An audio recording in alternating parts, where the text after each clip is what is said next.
Fala, monstro! Já tá sentindo o cheirinho da aprovação? Ó, eu tô sentindo que você tá muito perto da sua aprovação, hein? Mas, para chegar mais perto ainda, só acompanhando os vídeos do canal Mitos do Direito e adquirindo o nosso material pela plataforma Kindle, disponível na Amazon por preço módico, absurdo. Isso aí vai dar um problema absurdo. É uma forma de concorrência desleal, enfim, né? A nossa preocupação é contigo. A nossa preocupação é que você chegue, que você passe, né? E nos convide para posse, nos convide para festa, para o churrasco da sua aprovação. Meu povo, vamos lá. Aula 4, nós vamos continuar estudando aí a norma constitucional, segunda parte. Lembrando que o material da aula 1 a 4 já está disponível, aí na descrição tem o link para aquisição. Não esqueçam de deixar seu like e se inscrever no nosso canal. Vamos tratar aqui de um tema que considero de extrema relevância dentro do estudo da norma constitucional: eficácia. Eficácia das normas constitucionais. A eficácia das normas constitucionais é tratada por diversos autores, um sem número de autores. Evidente que nós vamos escolher aqui aqueles principais para a sua prova. Primeiro ponto, a distinção entre eficácia social e eficácia jurídica. Eficácia social significa que aquele direito ele é reconhecido como válido pela comunidade. É uma relação de efetividade. Significa que ele se transforma em uma realidade fática. Não é uma mera previsão, mas ele efetivamente se transforma em realidade, ou ele tem potencial para se transformar. De outro lado, a eficácia jurídica diz respeito à existência de uma norma trazendo aquele tipo de previsão. Então ela tem qualidade para produzir efeitos jurídicos. Não necessariamente chega a produzi-los no mundo real, mas tem qualidade porque a norma existe. É uma questão de existência. E quando ela existe, evidentemente que pelo menos um primeiro aspecto, um primeiro efeito ela produz, que é revogar normas em sentido oposto. Mas o que mais nos interessa? Vamos lá. Primeiro autor que eu convoco, Thomas Cooley. Thomas Cooley diz que existe uma distinção entre normas auto-executáveis, ou self-executing, e as normas não auto-executáveis, non-self-executing.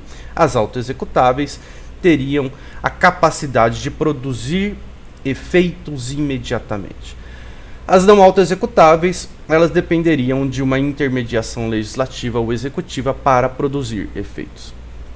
Vésio Crisafulli diz o seguinte: existem normas de eficácia plena e existem normas de eficácia limitada. As plenas seriam a mesma coisa que as normas auto-executáveis, podem produzir efeitos imediatamente. As de eficácia limitada, elas dependem de uma complementação normativa ou executiva. Subdividem-se em normas de legislação e normas programáticas. Eu estou fazendo aqui com vocês de uma forma separada por autor. Vocês vão ver que em muitas perguntas, como tem aí no nosso livro, é comum misturar tudo isso. Então, a pergunta traz normas auto-executáveis, que é um conceito de Thomas Cooley, com normas de eficácia contida, que é um conceito de José Afonso da Silva. Mas você, como você vai ter obtido este conhecimento separado por autor, mais desenhado, você não vai ter nenhum problema na hora de ver essas classificações todas juntas. Gustavo Zagrebelski. Normas de eficácia direta ou normas de eficácia indireta. Nas de eficácia direta, a norma é completa, gerando direitos subjetivos que já podem ser exigidos. Nas de eficácia indireta, a norma é incompleta, o que faz depender de intermediação. Vejam que isso é muito próximo da mesma ideia: auto-executável, não auto-executável, ou plena e limitada. É sempre muito próximo um conceito do outro. As de eficácia indireta, contudo, Zagrebelski divide em 3. As de eficácia diferida, que é aquelas que precisam de uma complementação, simplesmente posterior. as normas de princípio, que são as que dispõem sobre princípios constitucionais, e as normas programáticas, que são um conceito que será retrabalhado aí também adiante, mas que são aquelas que buscam construir um direito ou qualificar um direito existente, mas no tempo, sem uma preocupação de que isso seja feito em vamos dizer, um momento posterior, logo em seguida à criação da norma constitucional. Chamo a atenção agora. Esta é a classificação que mais cai em provas e concursos. José Afonso da Silva, evidentemente, tem uma ligação aí com as classificações anteriores, mas é aquela mais utilizada. José Afonso da Silva diz o seguinte: existem normas de eficácia plena, normas de eficácia contida e normas de eficácia limitada.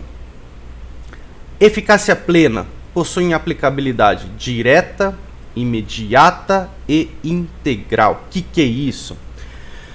Direta. Não precisa de nenhuma intermediação para produzir efeitos. Imediata. Produz efeitos com a simples existência. Automaticamente, a norma de eficácia plena existe e já produz efeitos. E integral, porque a eventual existência de uma norma intermediadora não pode diminuir o seu âmbito de aplicação.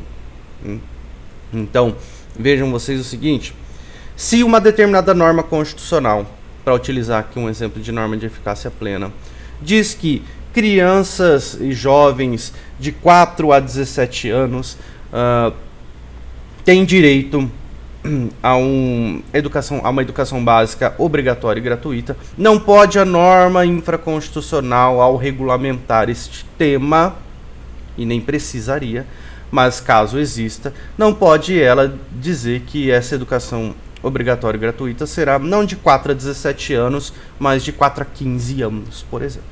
Ela não pode diminuir este âmbito. Normas de eficácia contida, aquela que geralmente causa mais problema para o concurseiro, para o estudante. A norma de eficácia contida, ela também tem aplicabilidade direta. O simples fato de sua existência faz com que não dependa de nenhuma intermediação. Ela já produz efeitos. O que tem a ver com os efeitos imediatos que ela produz. Então, ela existe, produz efeitos. Ponto. Tá? Direta e imediata. Mas cuidado. Embora ela tenha capacidade de produzir efeitos automaticamente de forma direta, é possível que ela não seja integral. O que isto significa?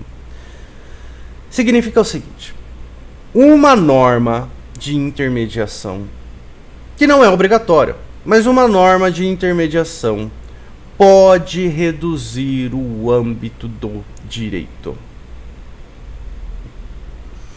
A norma constitucional existe, ela é de eficácia contida, ela produz efeitos. E produzirá efeitos integrais, totais, enquanto não tiver norma de intermediação. Mas quando vier a norma de intermediação, ela pode reduzir o direito. Vou dar um exemplo para vocês, um dos melhores exemplos, os mais claros. A nossa Constituição diz que é livre o exercício de qualquer profissão, ou livre o exercício de qualquer atividade econômica. Está no artigo 5º, no artigo 170. Mas uma norma infraconstitucional pode estabelecer o quê? Requisitos. Requisitos para exercer uma determinada atividade profissional. Requisitos para exercer uma determinada atividade econômica. É livre, mas a lei pode estabelecer requisitos. Ou seja, na prática a lei faz o quê? Reduz o âmbito de aplicação. Você mesmo que está estudando aí para passar na OAB. Embora o exercício profissional seja livre, a lei traz a necessidade de que você seja aprovado num exame de ordem para exercer a advocacia. Não, ela faz o quê? Ela reduz o âmbito de aplicação do direito. Isso é possível. A gente tem um problema, inclusive o STF já julgou essa questão por unanimidade, entendeu no recurso extraordinário 603.583 que o exame de ordem é constitucional. Isso não ocorre, por exemplo, com a profissão de jornalista. O STF já entendeu que a profissão de jornalista não exige diploma. Então, tudo depende aí da intermediação e da regulamentação infraconstitucional. O exercício de atividade econômica, principalmente agora com a Declaração de Direitos de Liberdade Econômica, atividades de pequena importância, sem grandes impactos para alguns direitos considerados essenciais, elas podem ser exercidas independentemente de autorização. Agora, se eu vou abrir, por exemplo, uma distribuidora de combustíveis, aí, diante do risco envolvido, há uma necessidade de preencher determinados requisitos para o exercício dessa atividade econômica. Mas guardem isso. Norma de eficácia contida produz efeitos imediatos, diretos. Serão efeitos integrais enquanto não existir a norma de intermediação. Quando vier a norma de intermediação, ela pode reduzir o âmbito de aplicação do direito. Normas de eficácia limitada. Estas aqui, gente, a grande diferença delas com a norma de eficácia contida é a seguinte: ela não produz qualquer efeito enquanto não existir a intermediação. Qualquer efeito prático. Por isso ela tem aplicabilidade indireta, porque depende da intermediação. Aplicabilidade imediata, porque sem a intermediação ela não produz qualquer efeito. E é considerada reduzida, porque no momento da intermediação haverá aí uma redução do direito previsto no âmbito constitucional. Mas guardem isso, né? Elas precisam da intermediação. Elas não produzem efeitos concretos, efeitos fáticos, enquanto não houver esta intermediação. No máximo, elas podem produzir ali aquilo que se chama efeito de obrigar o legislador para o futuro em seguir essa determinada norma quando ele vier a criar a intermediação, ou um sentido impeditivo porque ela bloqueia normas em sentido contrário. Mas efeitos práticos, concretos, nenhum, enquanto não houver a intermediação. Zé Afonso diz o seguinte: elas podem ser normas de princípio institutivo, que são aquelas que criam determinadas instituições, órgãos, enfim, como ocorre com a arguição de descumprimento de preceito fundamental. A norma constitucional simplesmente criou a arguição. Mas enquanto não houvesse intermediação, a arguição não teria produzido, não poderia ser utilizada. E as normas de princípio programático, que são aquelas que estabelecem um plano, um programa para ser alcançado, um objetivo a ser alcançado no futuro. Exemplo, salário mínimo que atenda a todas as necessidades do cidadão. Não é pelo fato de existir esta norma que ela produz efeitos. Ela depende aí de todo um esforço programático para o futuro. Por fim, existe ainda a classificação de Maria Helena Diniz. Maria Helena Diniz, ela cria aí um tipo a mais. Vejam vocês que os outros três são muito próximos, tá? José Afonso da Silva. Mas esse primeiro, ele é um pouquinho diferente. Para Maria Helena Diniz existe aí um tipo especial, que são as normas de eficácia absoluta ou super eficaz. Além de serem de produção imediata, integral, nenhuma norma constitucional pode reduzir os seus efeitos. A sua eficácia não pode ser reduzida. Repito, por nenhuma norma constitucional. Eu não estou falando de redução do âmbito pela intermediação, porque isso, né, de eficácia plena também não pode acontecer. As normas de eficácia absoluta sequer admitem emenda constitucional que diminua o seu âmbito, a não ser, aí, evidentemente, num poder constituinte originário. É o que ocorre com as cláusulas pétreas. Nem mesmo normas constitucionais podem diminuir a eficácia das cláusulas pétreas. Abaixo delas, aí sim, as normas de eficácia plena, que têm efeitos imediatos, integrais, automáticos sem precisar de qualquer intermediação. A diferença é, as normas de eficácia plena podem ser alteradas, podem ser diminuídas por emenda constitucional, o que não ocorre com as de eficácia absoluta. Normas de eficácia restringível é a mesma coisa que normas de eficácia contida, né? Então ela tem uma aplicabilidade imediata, direta e talvez não integral. Será integral enquanto não houver intermediação. Quando vier a intermediação, perde este alcance que ela tinha inicialmente. E as de eficácia complementável, que é a mesma coisa que as de eficácia limitada. Dependem de complementação. Não produz qualquer efeito enquanto não houver complementação. Por isso elas são indiretas, mediatas e reduzida. Se dividem em princípio institutivo e normas programáticas. Para fechar aqui a ideia da eficácia, né? O ad lamego bullus chama atenção para as normas de eficácia exaurida ou esvaída. São aquelas normas que foram criadas, produziram efeitos e esses efeitos já se esgotaram.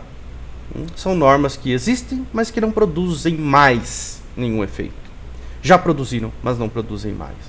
Isso é muito comum no ato de disposições constitucionais transitórias. Cito aqui como exemplo o artigo 2º, que estabeleceu a necessidade de plebiscito para determinar sistema e forma de governo em 7 de setembro de 1993. Com a realização do plebiscito, naquela data, esgotou o efeito desta norma. Outro tema para tratarmos aqui. Constitucionalização simbólica. Um tema aí tratado por Marcelo Neves. A constitucionalização simbólica, ela chama a atenção para a utilização excessiva da simbologia de uma legislação. O que ocorre é de 3 formas.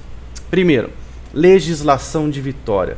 Legislação de vitória é aquela situação em que um grupo majoritário, mais forte ou mais influente, pura e simplesmente cria uma lei apenas para dizer para o grupo minoritário, para o menos influente, que é ele que manda.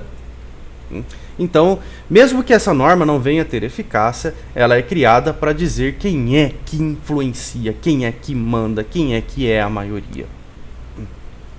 Legislação álibi. Essa aqui, extremamente interessante, talvez a mais importante dessas formas aí. A legislação álibi é um instrumento político reativo do Estado. Que sentido? No sentido de que é um instrumento utilizado pelo Estado para apresentar respostas fáceis a problemas complexos. Isso é muito comum entre nós no âmbito penal. Então, toda vez que ocorre um determinado crime que é relevante do ponto de vista social, e existe uma discussão, isso é, por exemplo, com menoridade, maioridade penal, existe aí uma forma do Estado reagir criando leis, mesmo sem saber se essas leis terão alguma eficácia ou não. Mas é uma forma de reação rápida, é uma forma de reação política que se busca pura e simplesmente satisfazer os egos daquele momento, buscar ali uma pacificação com a criação da lei. E uma terceira forma é o adiamento da discussão para futuro indeterminado. As partes que estão interessadas, elas consensualmente criam a legislação, mas sabem que, na verdade, a criação da legislação serve ali apenas para apaziguar os ânimos naquele momento. E a verdadeira questão de eficácia foi adiada para um futuro indeterminado. Isso ocorre também, tudo isso que eu falei ocorre também com a Constituição. Então a Constituição também pode sofrer essa perspectiva meramente simbólica, que é uma função político-ideológica em que busca-se satisfazer ali aquelas necessidades momentâneas, busca-se, de certa forma, criar uma imagem de pacificação social, uma imagem de reação do Estado diante de problemas complexos, mas que, na verdade, já nascem sem pretensão de eficácia ou nascem dentro de um contexto em que nós sabemos que não vai alcançar esta eficácia toda, ou parcial ou total. Chama a atenção de vocês o seguinte, tá? A constitucionalização simbólica, embora num primeiro momento ela possa gerar ali esta pacificação social, com o tempo, com a sucessão de legislações simbólicas, ela acaba gerando um efeito justamente contrário, que é o descrédito da sociedade em relação à norma. Este é o grande perigo da constitucionalização simbólica. Tá? Ela não vai influenciar a efetivação. Ela não vai ser um instrumento para buscar efetivação. Ao contrário, né? Como a ineficácia será uma consequência da legislação simbólica, então ela gera descrédito nas instituições. E para fecharmos aqui a nossa aula, falar um pouquinho de transconstitucionalismo, também tema tratado por Marcelo Neves. Antes de Marcelo Neves ali, alguns autores também trataram deste tema de uma forma um pouco diferente, ali, mas sempre ali na mesma tangente, tá? Marc Touchnet chama atenção para a globalização do direito constitucional, Canotilho chama de interconstitucionalidade e Walter Claudius Rotenburg a força constituinte supranacional ou transnacional. O que é isso? O que é transconstitucionalismo? Transconstitucionalismo e essas outras vertentes aí acima, elas podem ser visualizadas sob duas formas, basicamente. Primeiro é o estabelecimento de bases comuns para o direito constitucional, que são reconhecidas em vários países do mundo. Então existe aí o quê? Um certo diálogo, uma certa aproximação dos países ao redor do mundo para debater a inserção interna, a aplicação destas bases constitucionais. Nós olharmos, por exemplo, para a nossa realidade, muito do que nós temos, em especial no sistema de freios e contrapesos, foi importado dos Estados Unidos, na Constituição norte-americana de 1787.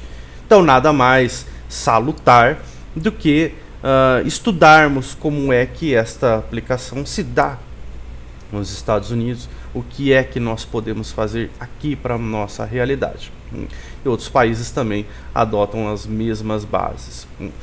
Ou ela pode ser vista sob um prisma mais próximo do chamado direito comunitário, o estabelecimento de constituição, de normas constitucionais comuns a um grupo de países, que ocorre na União Europeia. Na União Europeia já existe um parlamento europeu, existem normas comunitárias, existe um tribunal responsável, um tribunal de justiça da União Europeia para a aplicação destas normas.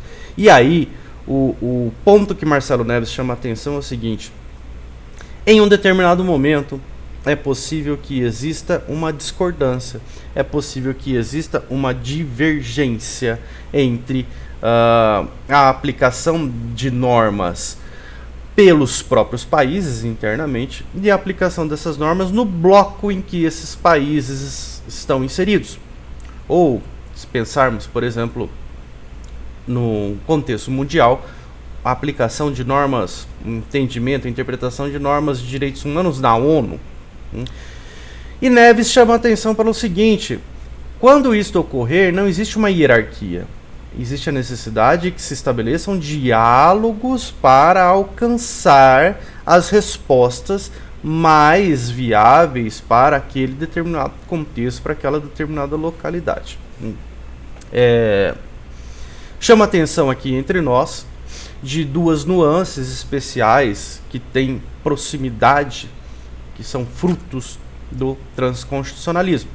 Primeiro ponto: o controle de convencionalidade. Vocês sabem, nós vamos estudar isso mais adiante, mas no nosso ordenamento existe a Constituição e abaixo da Constituição seriam os atos normativos primários, nós já vimos. No Brasil existe um índice, um nível intermediário, que são as normas supralegais, que são aquelas decorrentes de tratados internacionais de direitos humanos comuns. Essas normas supralegais, elas têm a capacidade de que controlar se as normas legais infraconstitucionais estão ou não de acordo com elas, tá? E também a expansão do bloco de constitucionalidade. Porque no Brasil, tratados internacionais de direitos humanos aprovados com um quórum de emenda constitucional são parte da Constituição, mesmo não estando dentro da própria Constituição. Normas internacionais que viraram parte da nossa Constituição. Isto é, mais pura aplicação do transconstitucionalismo. Meus caros, é isso que eu tinha para tratar com vocês nesta nossa breve quarta aula, fechando aí o material do primeiro livro que já se encontra disponível para aquisição pelo Kindle na Amazon.com. Não percam, tá? Deixe o seu like, inscreva-se no canal. Em breve, muitos outros vídeos, outros materiais e disciplinas diferentes e professores diferentes. Vocês vão ver isso aqui no nosso canal. É isso, um grande abraço e até a próxima, meus amigos.